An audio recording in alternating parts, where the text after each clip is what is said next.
I shouldn't be in these shoes anyway, because they're killing my toes. So we're going to rewind and do that again. All right, Black Women's Expo, how we doing? Make some noise! I am not convinced. I'm going to tell y'all, I'm not convinced. I've been up since 3 a.m. Adrian on the #1 news station in Chicago, ABC 7. There's no way I can have more energy than you all. So I'm going to ask again, Black Women's Expo, how are we doing on this sensational Sunday? That's what I'm talking about. I need you to look to your neighbor and say, neighbor, we look good. Neighbor, we are Black women. Neighbor, we are fabulous, honey. Give yourselves a big round of applause. My name is Samantha Chapman. I am from Chicago, born and raised. And I am so excited to be here at the 30th Black Women's Expo. How y'all feeling today? You look amazing. You look incredible. Gonna do a quick roll call. If you're from the South Side, make some noise. All right, I'm from the South Side. I love y'all. Now, as my dad said, because you know my dad, DJ Sam Chapman, he is a proud West Sider. So if you are from the West Side, make some noise. If you're from the North Side, make some noise. All right, North Side. All right, power to the people. That's right. If you are from the suburbs, make some noise. And you know I can't forget Northwest Indiana. Well, we are so excited to have you here today. We have a living legend here at McCormick Place. And I know you all are so excited to see her and welcome her back home because even though she's originally from Texas, Chicago definitely claims her. We are talking about an Emmy Award-winning journalist, also a talk show host on a nationally syndicated station. Oh my goodness, we are talking about Tamron.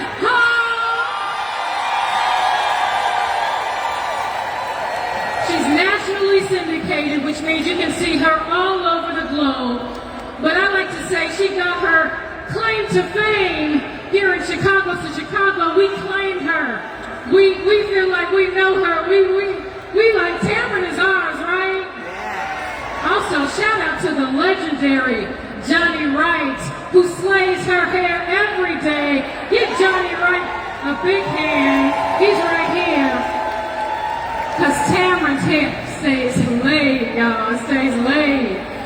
So, I need you all to give, because you all are part of the Tam fam, I know, right? So without further ado, let's give Tamron Hall a big Chicago round of applause.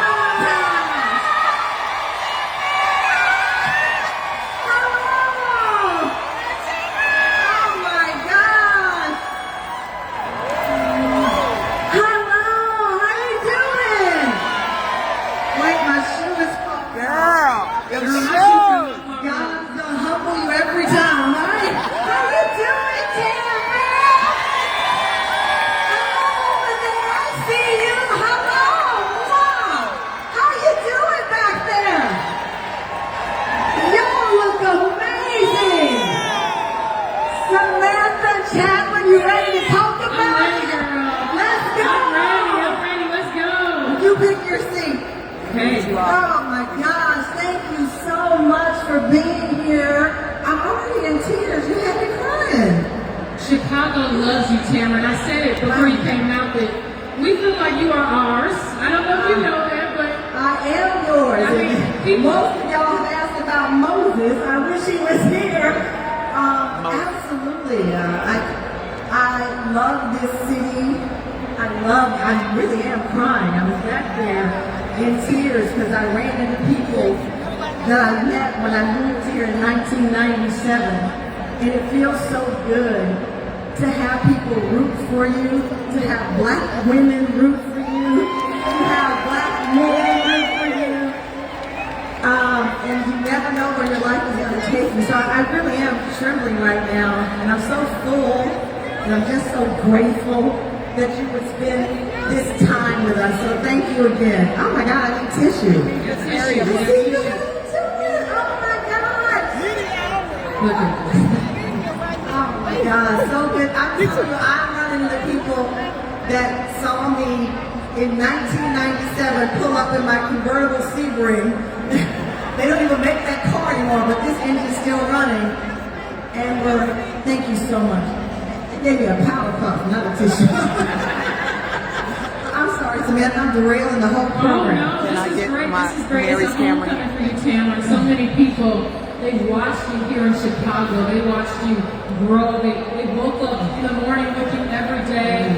And so my first question to you is, did you ever think that your career would take you so far? I mean, looking back to your days as a journalist, a reporter, an anchor, did you ever think that you would be having a nationally syndicated talk show? You know, I'll be very honest with you. When I first moved to Chicago in 1997, at the time, I had been offered a job to go to Miami. And my friend Steve Pickett, he's with the NABJ, National Association of Black Journalists. I came to Chicago and I interviewed, a lot of people don't know, but I interviewed at Channel 5. And they didn't hire me. Devastating. But I was at Channel 5. I wanted to work at Channel 7, but they had no openings. I interviewed at WFLD, and I went back to Texas. And I told my friend, I have 2 job offers. I have one in Miami and one in Chicago. And he said to me, go to Chicago because Chicago turns black women great. And I'm telling you, he said that to me. So I take the job at WFLD. I went over to Water Tower back when they had a food court. I don't know if they still have a food court. It used to be called like Food Life. Yeah, they had a food court. I was there like everybody in the 90s stalking Oprah because they were like, Oprah lived in Water Tower. I went downstairs, I saw a Rolls Royce, I was like, oh, that's Oprah's car, I'm gonna hang out in the food court and she's gonna see me. I did not see Oprah, but what I did see, I was checking out, I had my little cart because you would go to the different food stations, and I picked up some food at this one and that one, and I'm checking out, and this black woman said to me, you that new girl on Fox? I said, yes. She said, I'm watching you. We're watching you, and you're going to do it. And I never got her name. I prayed to God that over those 10 years that I was on Fox, that she saw me, that she saw my success in her. So while I didn't leave there meeting Oprah, I met the kind of woman, the kind of black woman in Chicago that was betting on me. So when you ask me between that and God, oh, I knew I was going to be here. 100%. 100%. I didn't know I was going to get fired. I didn't know I was going to end up here. Because when people love you so much that they don't even know you and they're rooting for you, that is so powerful. So when you're having those challenging days, you're going to work, you're raising your kids, whatever it is, there is somebody that you will never know is praying for you, is rooting for you, who wants to see your life be the life that God wants all of us to have, which is a good life. I believe that. I believe God, we know that you go through challenges. We know that there are dark days. My mom, I grew up in a culture where my mom used to go in the closet and pray. And so I go in the closet and I pray. And I emerge on the darkest days knowing that I have God and I have women like you who you may not know it, but I thank God every single day that I live in this town. And that 30 years ago, I actually came to the Black Expo. There it is. And here we are 30 years later, still supporting each other. And Tamron, that's why the Black Women's Expo is so important, us being able to fellowship together and lift each other up. How do you and how should women fight imposter syndrome, especially in our industry, in particular your journalists, going through so many stations and having so many people sometimes weigh in on our looks. You're doing too much. Sometimes we feel like we need to make ourselves smaller. So how do you make sure that you are stepping into your light in everything that you do? I will be 55 September 16th. 55 ways. I will be 55. When I turned 50, I was like, I don't care what you say about me. I could care less because I surround myself with women who have my back. Last night I was at dinner with Tanya Clark, who I met in 1998. I was with Carmen Howell, I met in 1999. My girlfriends are my friends. We don't fake it. I don't seek affirmation from the world. I seek affirmation from God and the women that God put in my life. So I don't suffer from that anymore. Of course, I think about, listen, I was at the clique back in the day. Come on. I'm sure some of y'all's cousins said they dated me, and they probably did. But real talk, you grow and you mature, and if God allows you another day, you take that day and you turn it into one of gratitude, not one of comparison, not one of what are they going to think about me. What do I think of the day that God has given me? And it redirects how I feel. So for me, I'm lucky enough. I had the same best friend since I was 4 years old. She's in Texas. I have friends that I met here in Chicago. Terry Tucker, who used to work at Barney's and used to try to sell me overpriced makeup, became my girl. I have great friends who I hope are there for me because they know I'm there for them. I don't like when people say, oh, I was going to call you, but I thought you were busy. I'm never too busy for the people I love. Ever, ever. And it actually upsets me when people say, oh, I was going to say hi to you. Well, what's not you? I'm the same OT. I'm never going to change. My grandfather was born in 1901. He could not read. A 19-year-old single mother brought me home. I didn't have a dad. I had a pawpaw and a 19-year-old mother who poured every ounce of love in me. And I make my living with words that man could not read. I am not made to change. I am not made to Yes. see you on the street and you ask me for a selfie and not give it to you. I tell famous people all the time, there's going to be a day when you walk in a room and nobody knows your ass. So you better be happy they asking you for that selfie now. So if I got time, I'm going to stop. My son is with me. I might say, listen, I'm dealing with this little 6-year-old, so I can't take this picture right now. But I am grateful. So right now, this journey that I'm at 55 years old, I was a 27-year-old young woman when I moved here. So I have greater perspective of life. I know it's important. I love my heels. I love my clothes. I love y'all like me. Tell me how fly I look. I love it. But at the end of the day, clothes don't make me. A TV show won't break me. But I will tell you, the only loss that I fear is the loss of true love. And I have it now, and I'm grateful for it. That's it. That's it. I love you too. Tamron, your wife, your mother, talk about those two roles and how they have changed your life. Jesus. You don't have therapy chairs around here? No, I got married at 48 years old.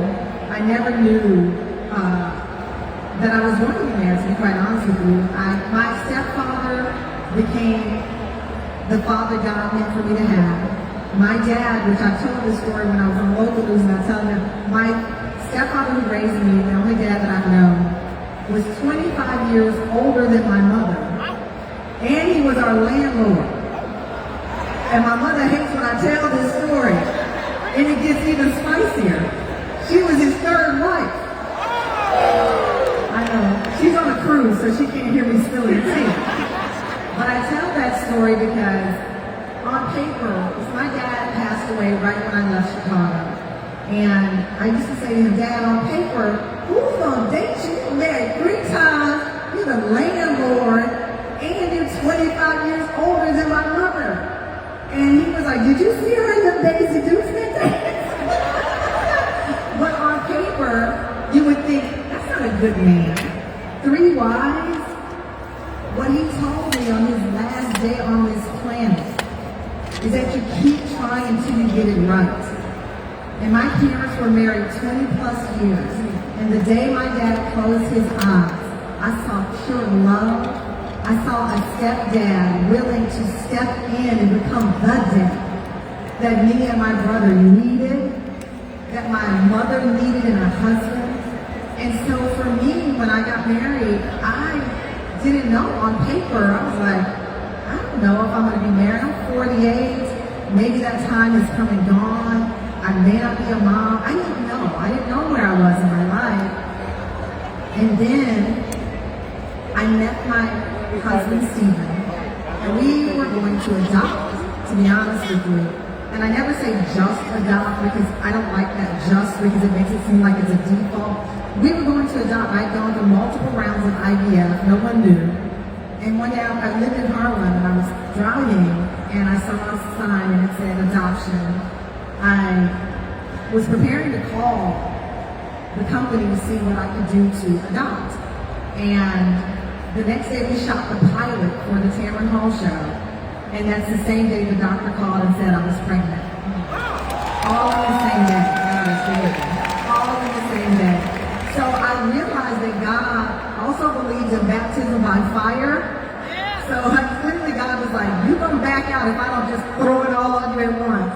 And I did call the doctor that day and I said, I'm not ready. He said, man, you've gone through 99 rounds of IVF. You're not ready. So it's beautiful. Moses is 6 years old. He's horseback riding. He loves playing dominoes. He talks a lot of trash and will send you to the boneyard and say ha ha as you go to the boneyard. He's hilarious. He's the love of my life. It's such an interesting thing, and you know this story about his This is how somebody's soul can be like an old soul. His favorite person outside of me, his dad and his granny, Walter Payton. This is so random. We were here in Chicago supporting a now closed black bookstore. I saw this wonderful woman on social media, and she just opened a black-owned bookstore on the West Loop, I guess is what it's called now, West Loop. I saw her, I DM'd her, I went over to the store, and I bought a bunch of books for Moses and to support a black female-run business here in Chicago. I bought Moses it said Sweetness, and it had a picture of Walter Payton. I give Moses the t-shirt, and he said, who is he? I said, his name is Walter Payton. He said, why is he so happy? I said, because he was the greatest. And my son, wore that we had to cut the sleeves because it got too small. We had to cut the sleeves. The sleeves turned from a muscle shirt to a tank top. And I had to call her back and I said, can I buy all of the Walter Payton shirts that you still have in stock? Because he became so obsessed. And I think about that all the time, about what was it about the photo, but what it was joy. He saw this black man on this picture who died long before he ever was born, but he saw joy. And I think about that connection. Moses brings me great joy. But prior to Moses, I had a life, and so I see the joy in your faces. And so while he fills me up with great love, I can honestly tell you, I think about my 10 years here in Chicago, and all of the kids that I met when I would go speak at the schools, all of the kids who come up to me and say, I grew up watching you on FLD, and my aunt loved you, and my mama loved you. That's so special. So while I love being a mom, and I love these 6 years of being what I hope is the mother that I fear sometimes I don't rise to the ability to be with work, I can tell you my joy comes from him and my joy comes from you.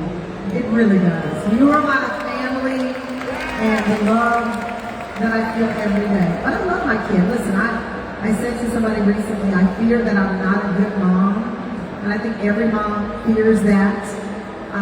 But then on other days, I'm like, I'm a great mama. My baby was reading that great. Come on, baby, read in front of him. He's horseback riding, living his best life.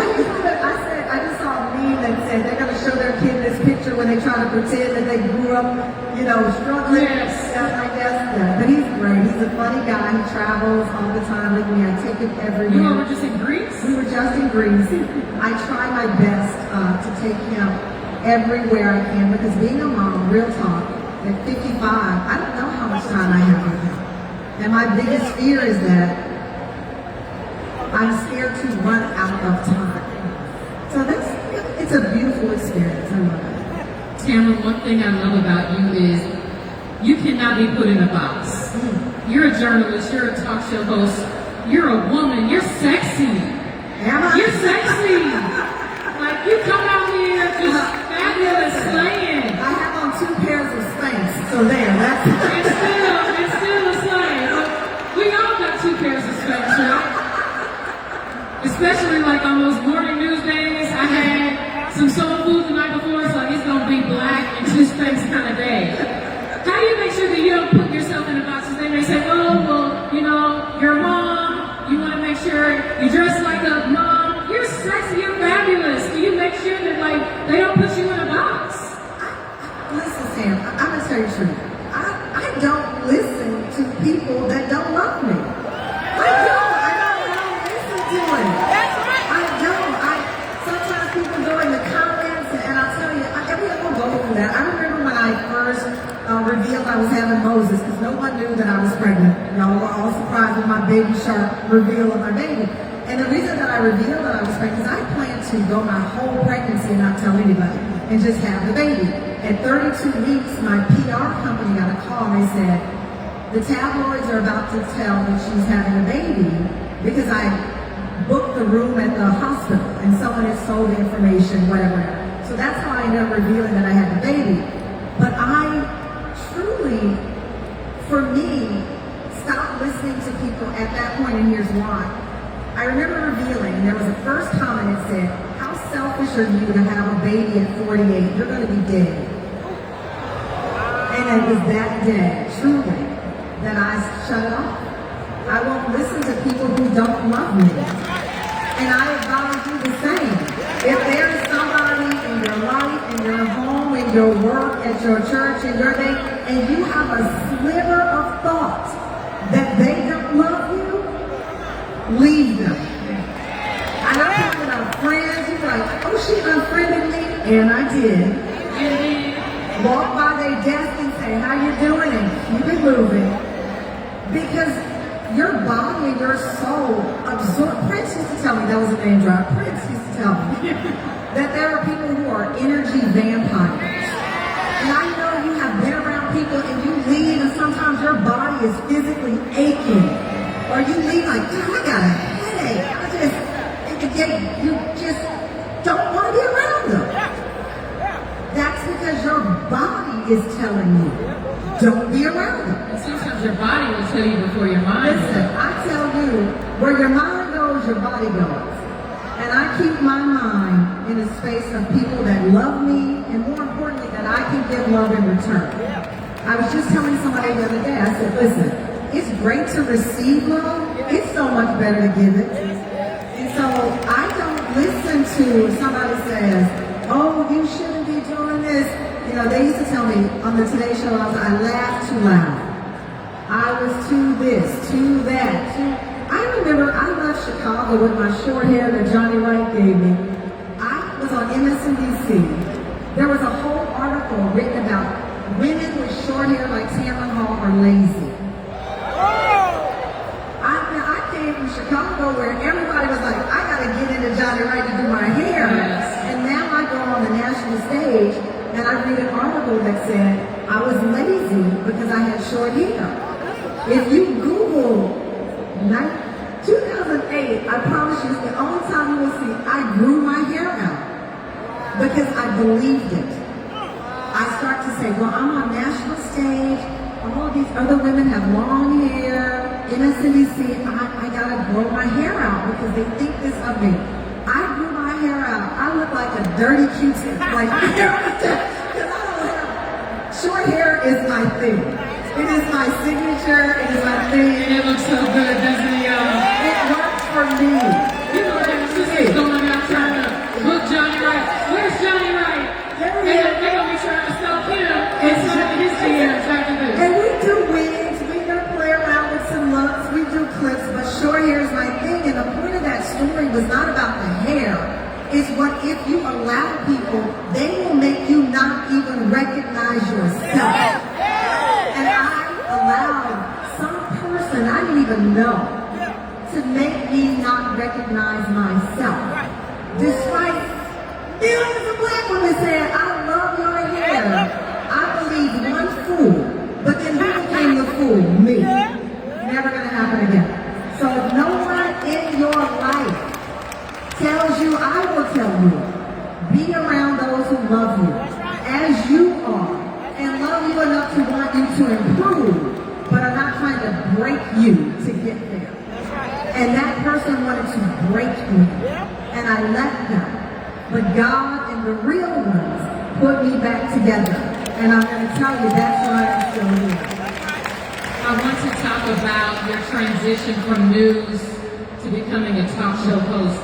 What was that decision like? Because news is what we all knew you for at the time. Were you terrified to take that next step? Because the person who did it before you, the one that looked like us, was the Oprah Winfrey. Were you terrified to take that next step and transition from news? I had no choice. I had been fired.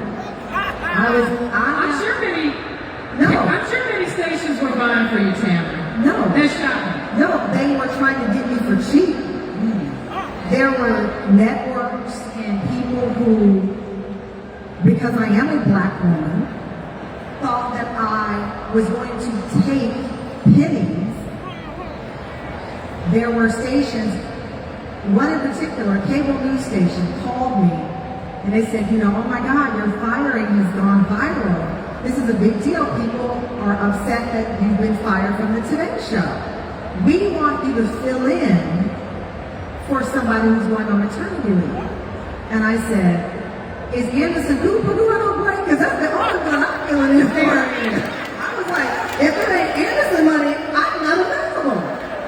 And they looked at me like I was out of my mind. And I had to be. Because when you're up against those kinds of things, you have to, the kids call it delulu. You gotta be a little delusional. I had to be delusional, and I said, if Anderson Cooper's out, feel free to call me. But nobody else that you can call me to fill in for. And I had to keep telling myself that. And keep in mind, I had lost my dad. I helped my mom. My brother and his wife were still trying to find their way, so I'm helping them with their 4 children and my responsibility. The ATM number wasn't matching my years of experience. When that little receipt came out, I had to ball it and hide it. I was like, this is not matching. I've been in this business for 20-something years, and I was being paid less than almost everyone at the Today Show. Almost everyone. And for me, them firing me was a favor. Because I probably would have stayed taking less and knowing I was taking less.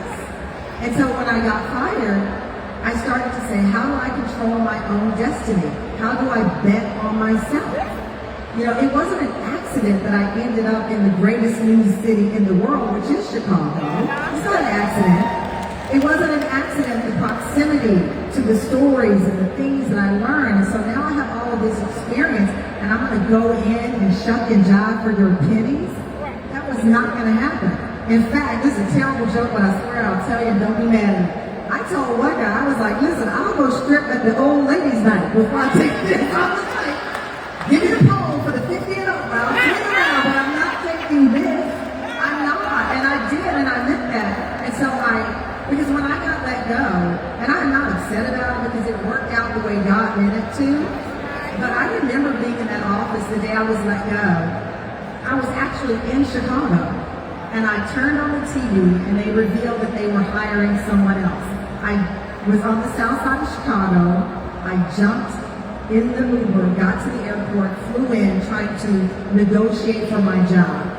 And everything I said, I have the highest ratings on MSNBC.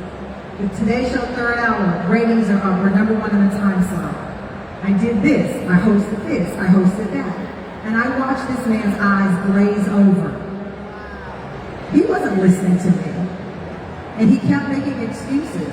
And then it wasn't even me, it was God. I said to him, you keep moving this goalpost until you want it to be invisible. And I'm not going to kick again. And I left. Because I knew no matter what I said, the ratings, the accolades, the awards, the image, it didn't matter.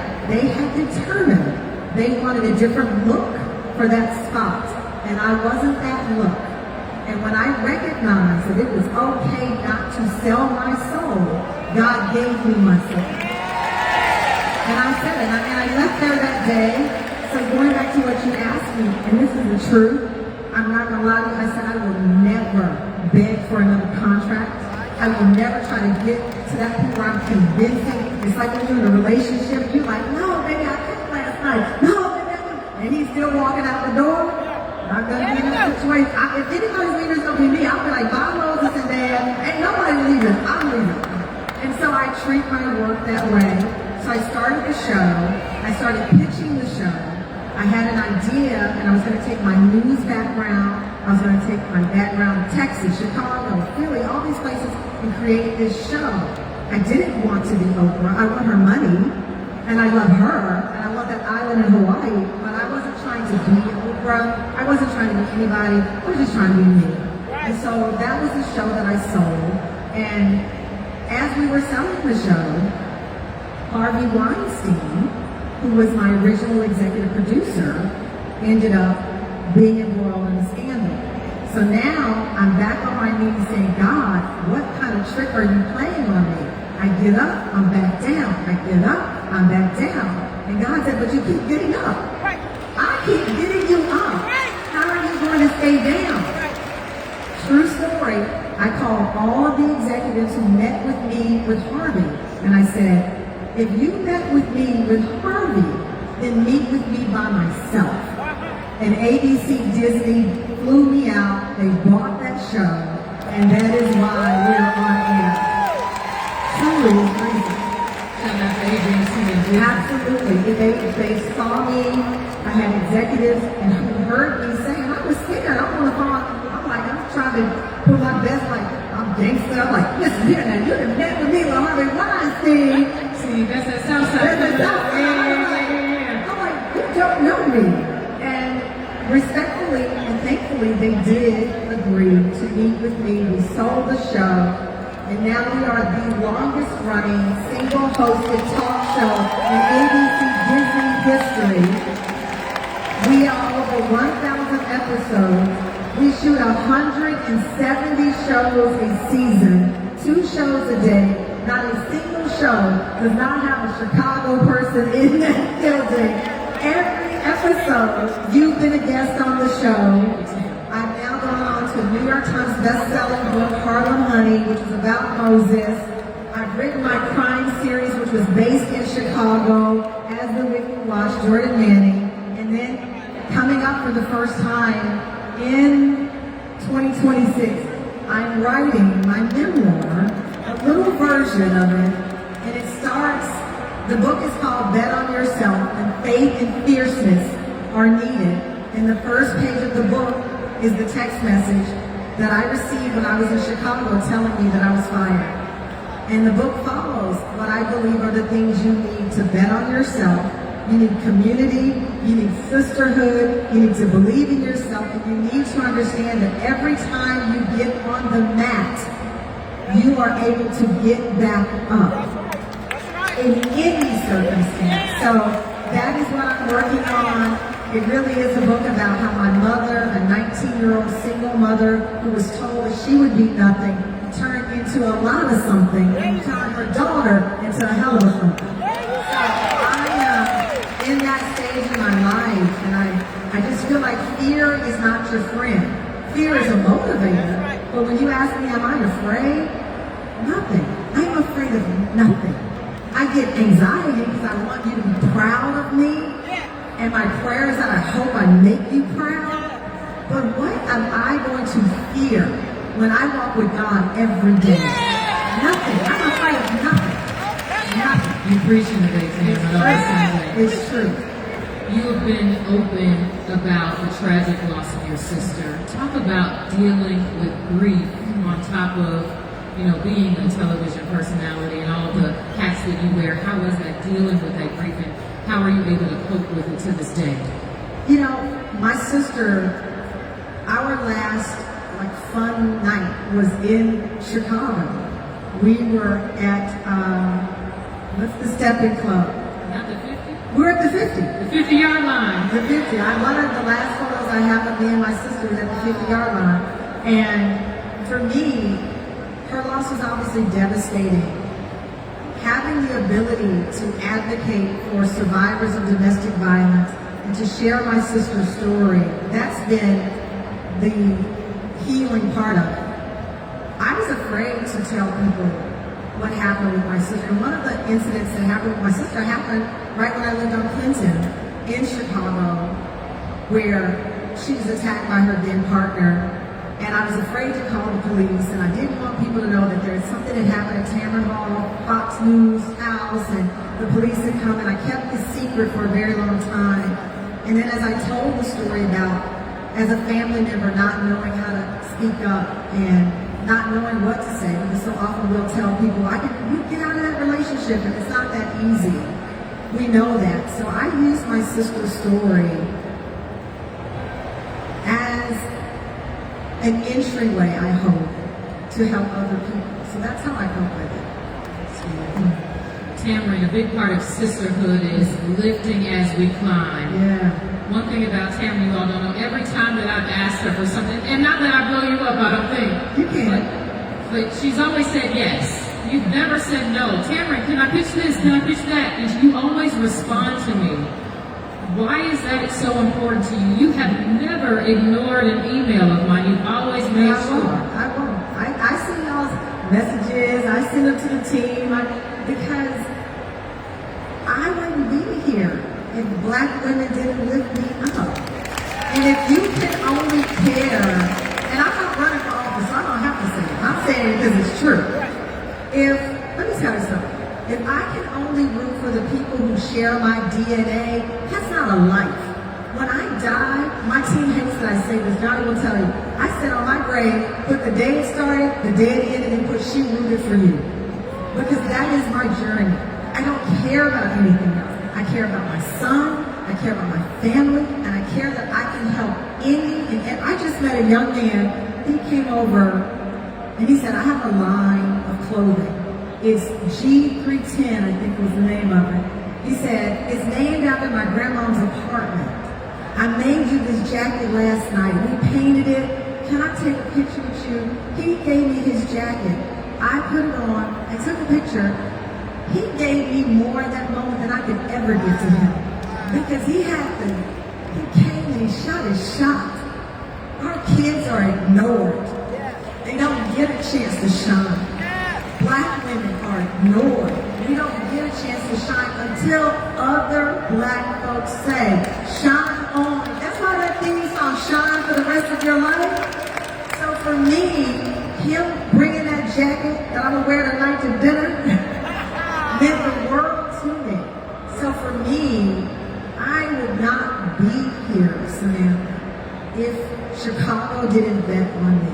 If that 19-year-old woman who took me home didn't have my aunt sister, my aunt Katie Mae, my aunt Josephine, who babysat me while she worked in a cake shop at night, and then went to a leather factory the day, and then tried to put ends meet with no support.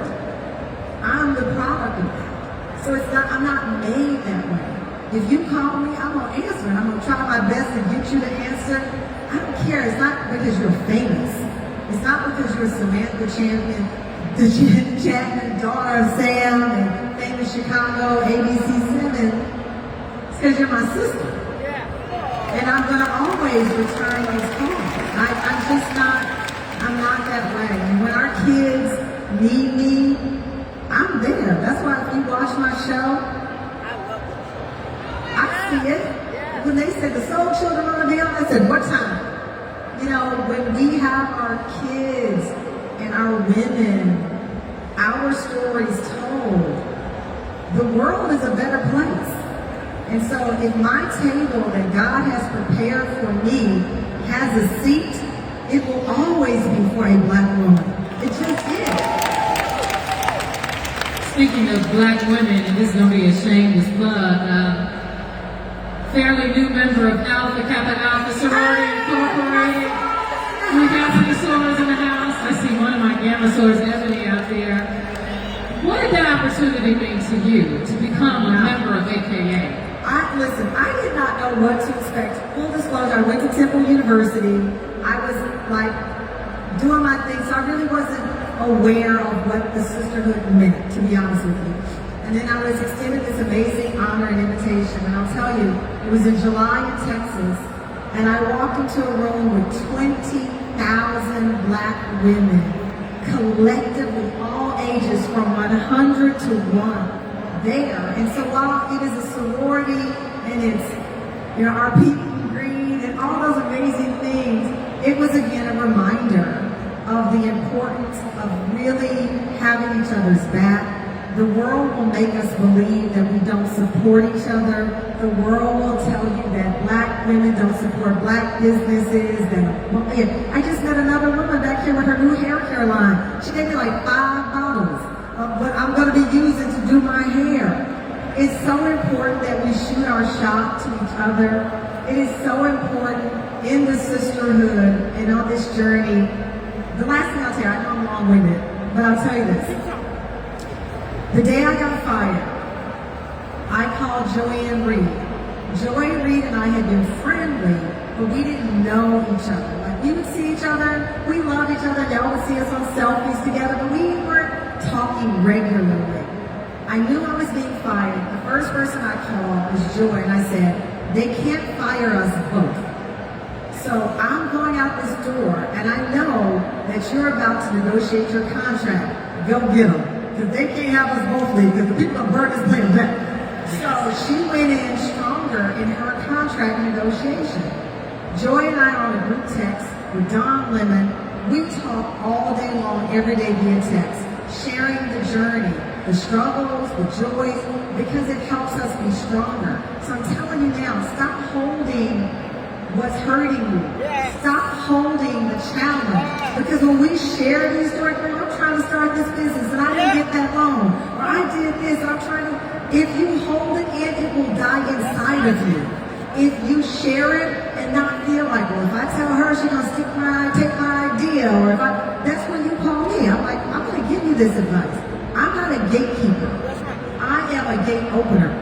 And we have to do that with each other, with our children. My son, I was trying to potty train my son. I asked the ladies in the audience one day in the commercial break, I said, can I have some tips on potty training the child?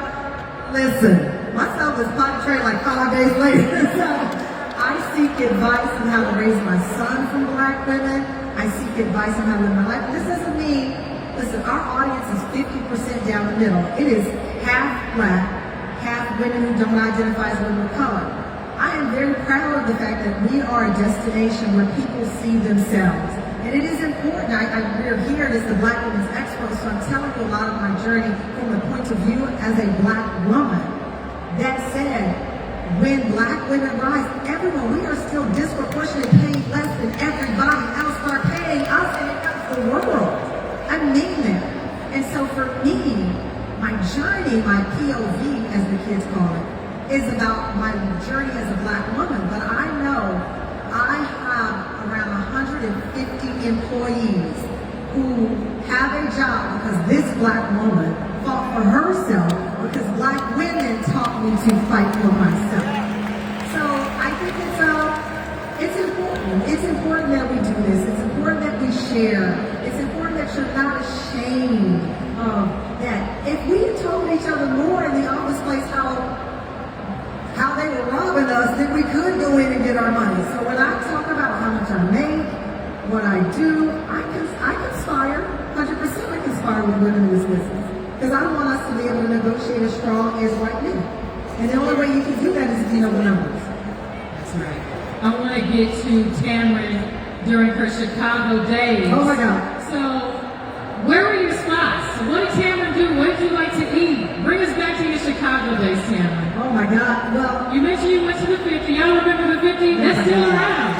The 50-yard line is still around. honestly, I come to Chicago quite a bit because I still have friends here who are like my family.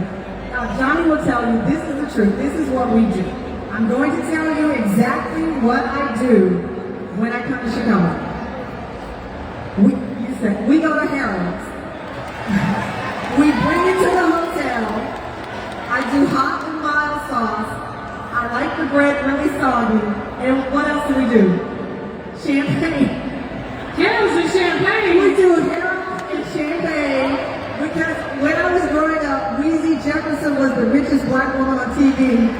That was before Oprah.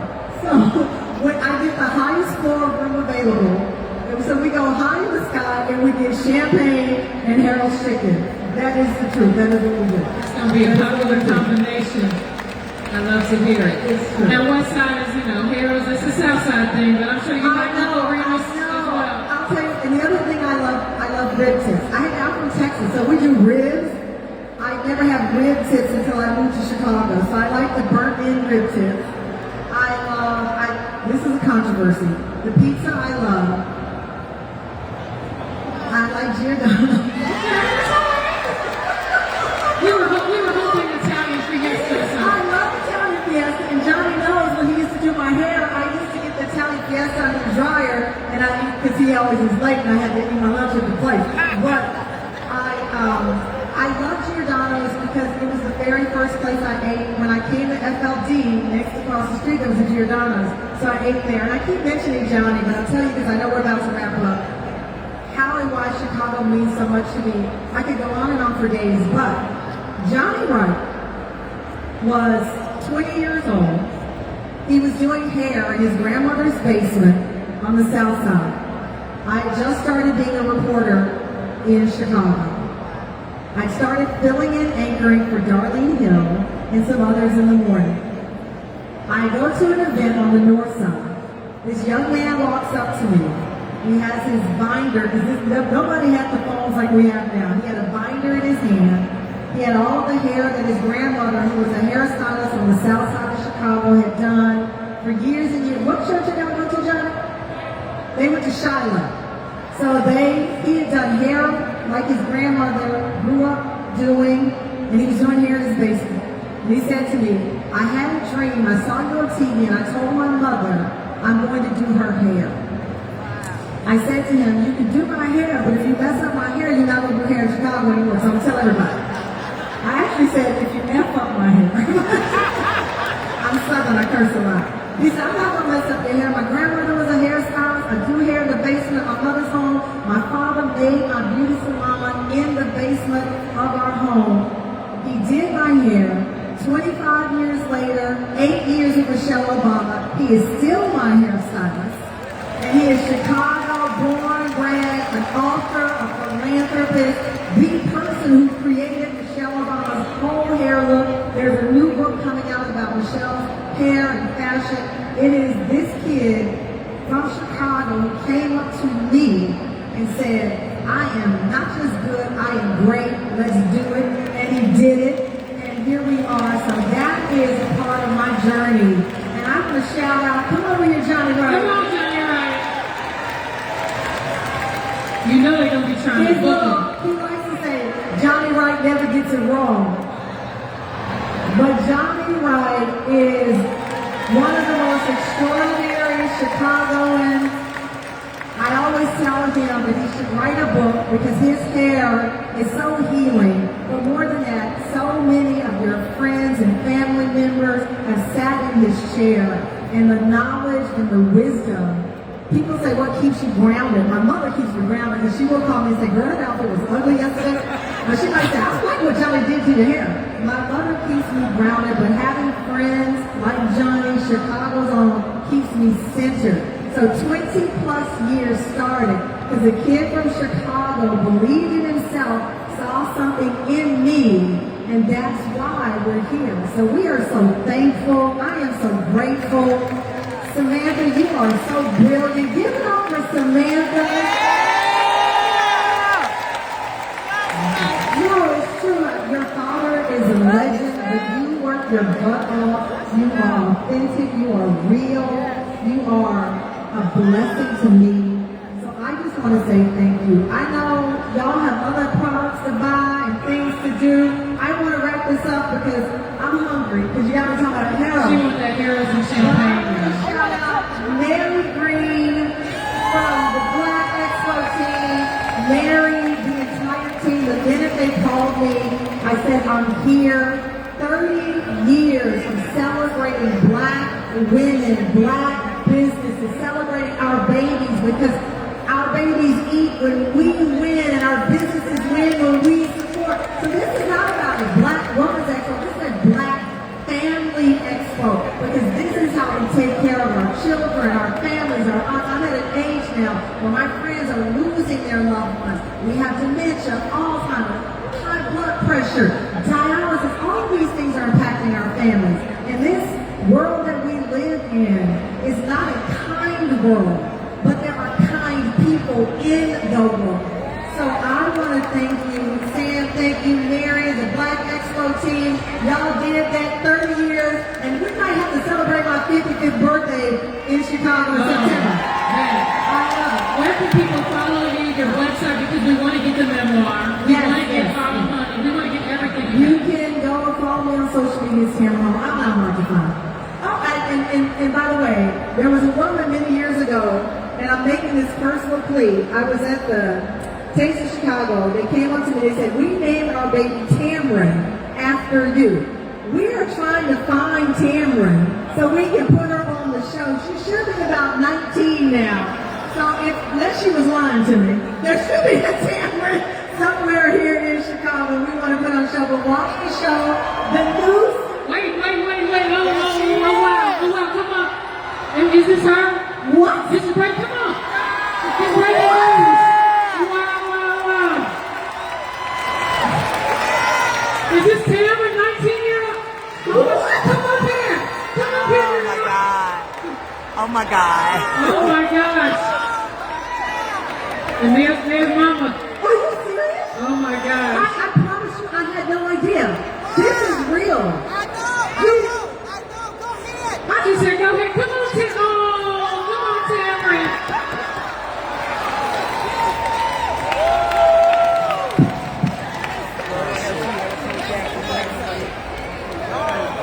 Oh my goodness.